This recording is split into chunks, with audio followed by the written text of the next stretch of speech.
Today we are doing last part of this practice set 7.1 example number 10, 11 and 12th. Let's read the example number 10. The figure shows a toy. Its lower part is hemisphere and the upper part is a cone. Find the volume and the surface area of the toy from the measures shown in the figure. Pi is given 3.14. ये जो खिलौना है इसमें दो shape है, एक कोन का है और एक हेमिस्फीयर का है. This upper one is cone and इसकी हमें हाइट और रेडियस दी गई है. This is the radius r is equal to 3 centimetre and height दी गई है वह है 4 सेंटीमीटर. हमको निकालना क्या है? Surface area of the toy. Toy का सरफेस एरिया निकालना है, मतलब हमको कोन और हेमिस्फीयर इसका पूरा सरफेस एरिया निकालने के लिए हमको curve surface area of the cone and curve surface area of the hemisphere निकालना पड़ेगा. तब हमें पूरे खिलौने का वॉल्यूम मिलेगा और सरफेस एरिया भी मिलेगा. पहले गिवन लिख लेते हैं. गिवन क्या है? A toy is made up of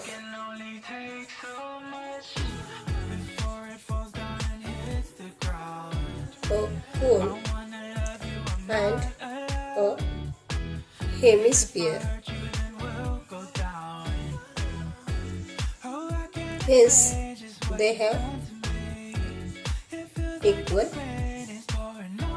bases.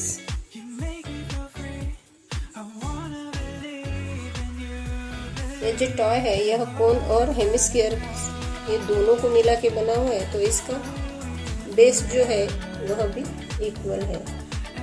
Late the radius B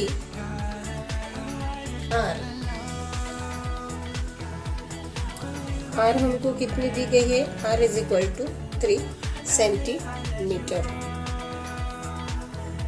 और हाइट दी गई है कोनिकल पार्ट की, मतलब अपर पार्ट की. Height of the conical part of both sides. इसका दोनों साइड का स्क्वायर रूट लेंगे तो इसका स्क्वायर रूट आएगा 5. अब हमें क्या निकालना है? Surface area of the toy. Surface area निकालने के लिए हमें curve surface area of conical part and curve surface area of the hemispherical part इसको मिलाना है. उसी के कारण हमने यहाँ पे एल निकाली है, क्योंकि हमको फॉर्मूला में कर्व सरफेस एरिया के फॉर्मूला में हमको एल की जरूरत है. तो निकालेंगे surface area of the toy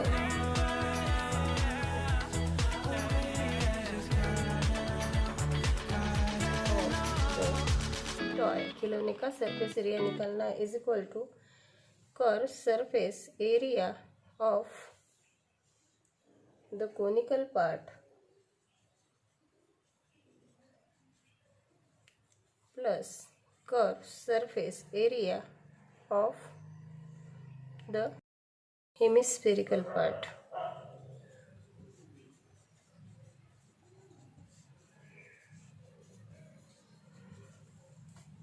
हमें curve surface area of the conical part के लिए यहाँ पर एल निकालना पड़ा, क्योंकि फॉर्मूला क्या है?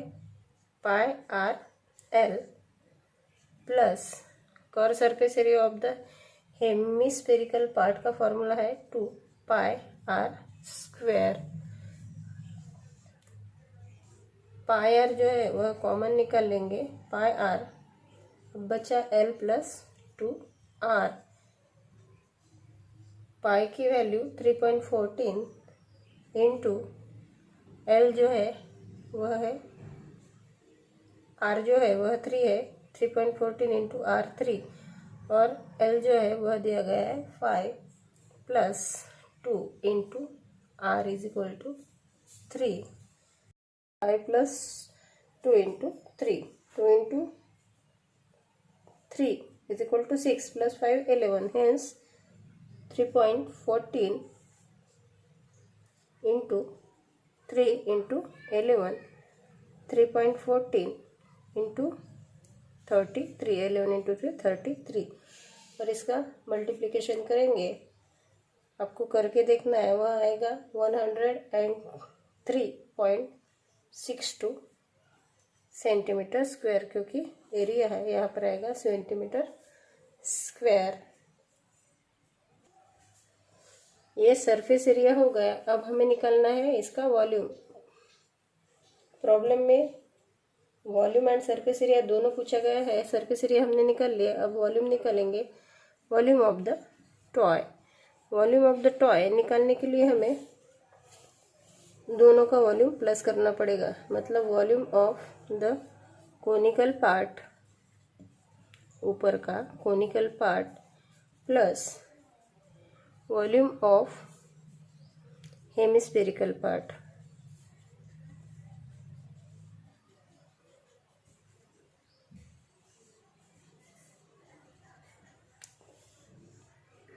Volume of the conical part, conical part के वॉल्यूम का फॉर्मूला है, कोन के वॉल्यूम का फॉर्मूला है 1/3 pi r square h, plus volume of the hemispherical part, इसका फॉर्मूला है 2/3 पाई आर क्यूब। इसमें हम 1/3 जो है 1/3 और पाई आर स्क्वायर यह कॉमन निकालेंगे, तो यह इसमें का भी कॉमन निकाल सकते हैं, क्योंकि 2/3 मतलब क्या हुआ 1/3 इंटू 2, यह 2 यहाँ पर गया तो यह ऐसे आता है 2/3। तो इसमें का हम क्या निकालेंगे 1/3 इंटू 2, इसमें का हमने 1/3 कॉमन निकाल लिया, यह 2 बचा है। तो यहाँ पर ब्रैकेट में आएगा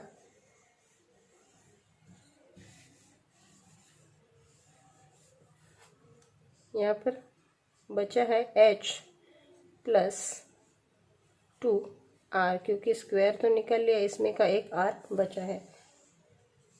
1/3 इंटू पाई की वैल्यू 3 इंटू 14 इंटू 3 इंटू 3, क्योंकि स्क्वायर है r का, रेडियस जो है वह स्क्वायर है। h 4 दी गई है height of the cone, then 2 into radius दी गई है 3, 1/3 इंटू 3/14, इसमें का एक 3 और एक 3 कैंसिल हो गया, यहाँ पर बचे 3/14 इंटू 3 और bracket 2 into 3 6, 6 plus 4 10 into 10, 3.414 into 30,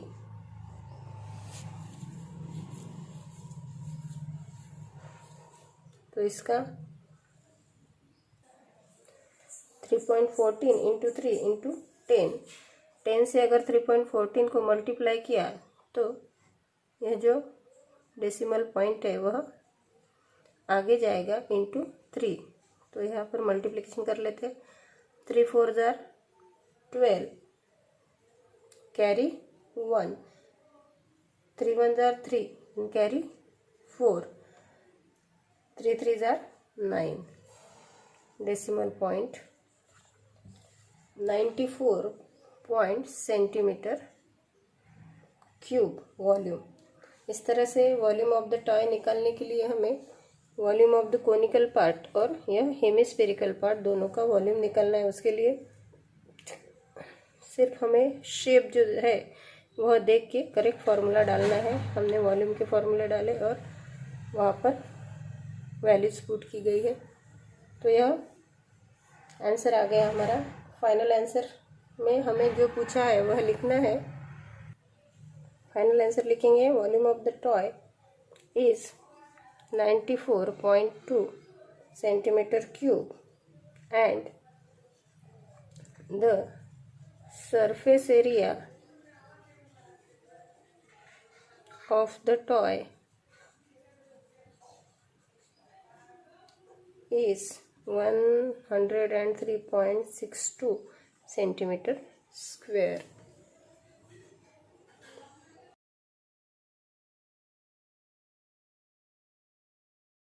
Example number 11. Find the surface area of the volume of a beach ball shown in the figure. Figure में हमें क्या दिया गया है, एक बॉल है और इसकी हमें डायमीटर दी गई है फिगर में, तो वह लिखेंगे the diameter of the figure.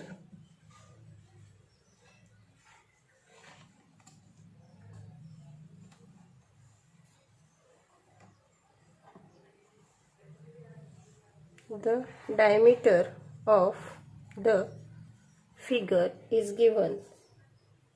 The diameter of the figure means ball दिया गया है, इसके लिए हम यहाँ पे लिखेंगे beach ball is equal to 42 centimetre. हमें इसकी रेडियस निकालनी है. Its radius is equal to 42/2. Radius r is equal to 42/2 मतलब 21 centimetre. Surface area and volume इसमें भी पूछा है. इसके पहले के एग्जाम्पल में भी सरफेस एरिया एंड वॉल्यूम ही पूछा था. तो surface area of the beach ball, इसका फॉर्मूला लिखेंगे. शेप के अनुसार हमको फॉर्मूला पुट करना है. यहाँ पे हम फॉर्मूला पुट करेंगे स्फीयर का फॉर्मूला, क्योंकि बॉल का शेप जो है वह स्फीयर के जैसा है. तो surface area of the beach ball का फॉर्मूला मतलब स्फीयर का formula is equal to 4πr². Values put करेंगे. 4 इंटू 3.14 इंटू रेडियस हमने यहाँ पे निकाल ली है 21 इंटू 21. इसका जो मल्टीप्लिकेशन है वो आएगा 5538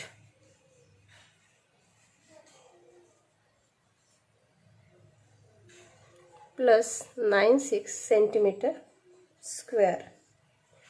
volume of the beach ball. हमको सरफेस एरिया पूछा था, सरफेस एरिया हमने निकाल लिया. अब हमको वॉल्यूम निकालना है.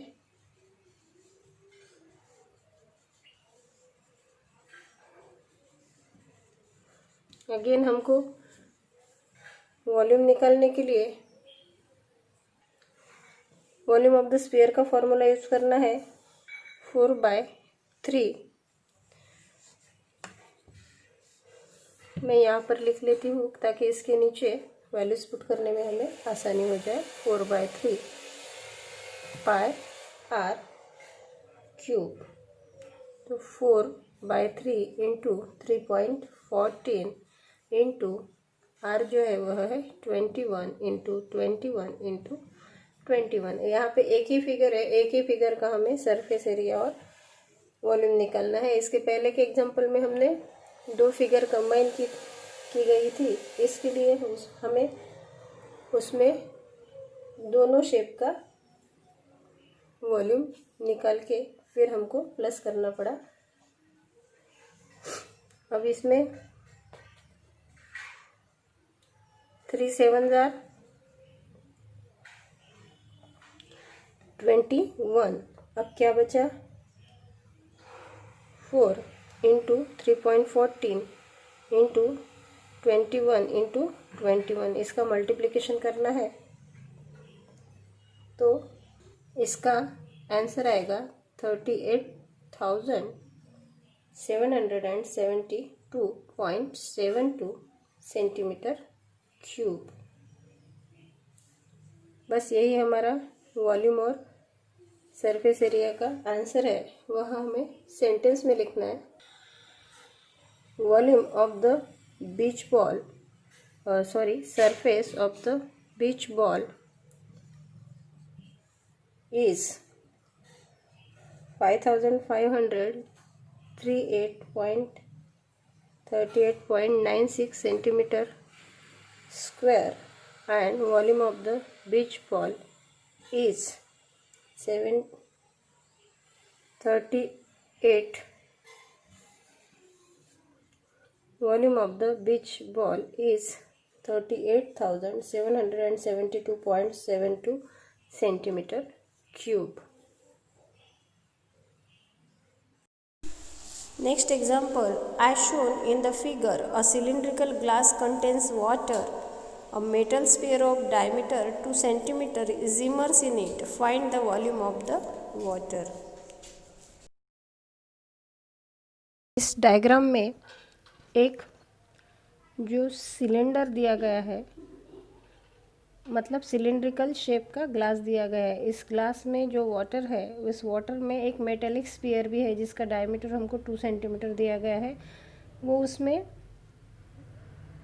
पानी में है, तो हमको find the volume of the water. Volume of the water निकालने के लिए ये जो इसका मेटेलिक स्फीयर है, इसका हमें वॉल्यूम निकालना पड़ेगा, और इस मेटेलिक स्फीयर का वॉल्यूम जो पूरे वाटर में से माइनस करना पड़ेगा। तो सबसे पहले हमें निकालना पड़ेगा volume of the water with metallic sphere.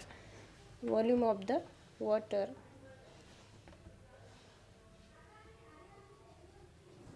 of the water with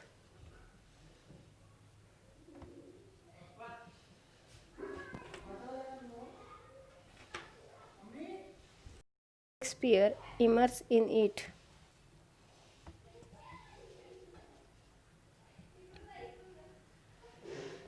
जो मेटेलिक स्फीयर पानी में डुबोया गया है, उससे पकड़ के वॉल्यूम हमको निकालना है। उसके लिए यह शेप जो है वो सिलेंडर का है, तो वो फार्मूला भी हम सिलेंडर का ही यूज़ करेंगे। पाई are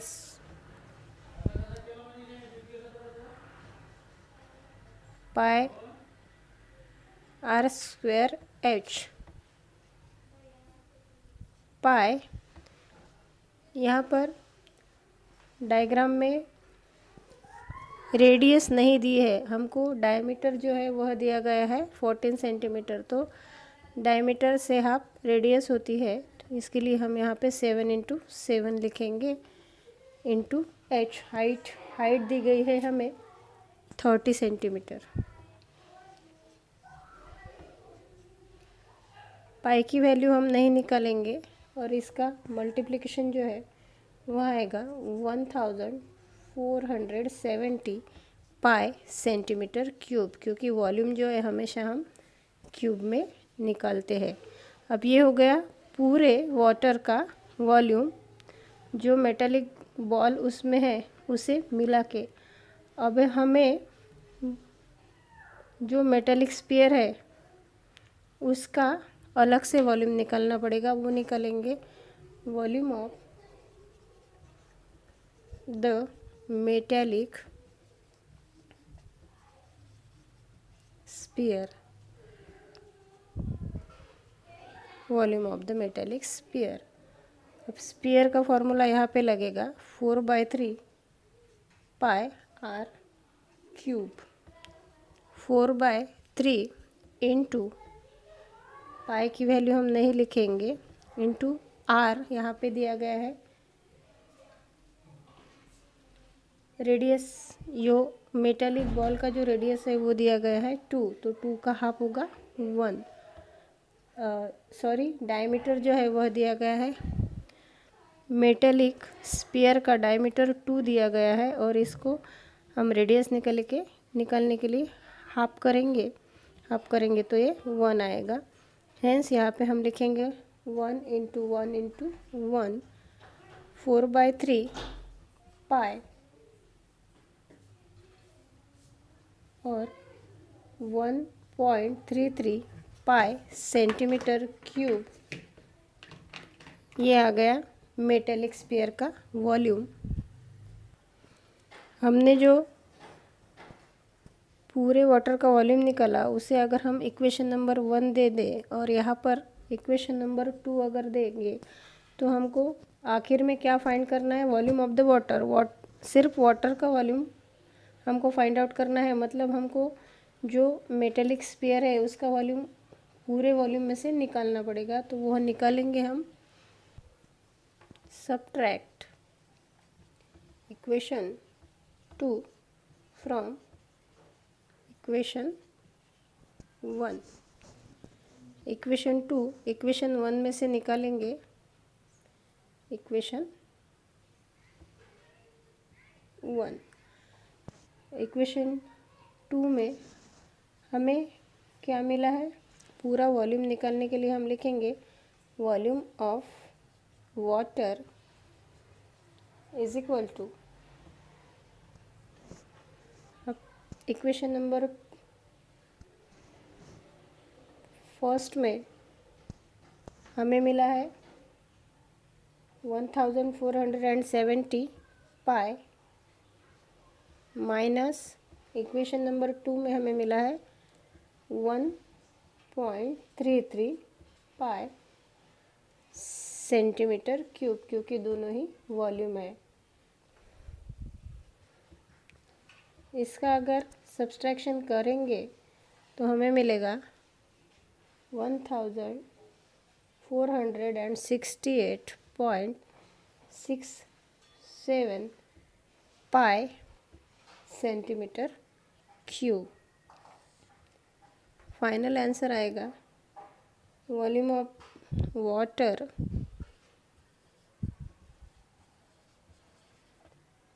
is equal to 1468.67 pi centimetre cube.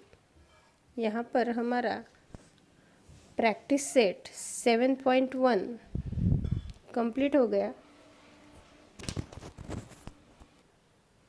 Practice set 7.1 जो है यहाँ पर हमने कंप्लीट कर लिया। पूरे 12 एग्जाम्पल्स हमने यहाँ पर सॉल्व कर दिए हैं। अब आगे की वीडियो में हम प्रैक्टिस सेट 7.2 देखेंगे जो फ्रस्टम है।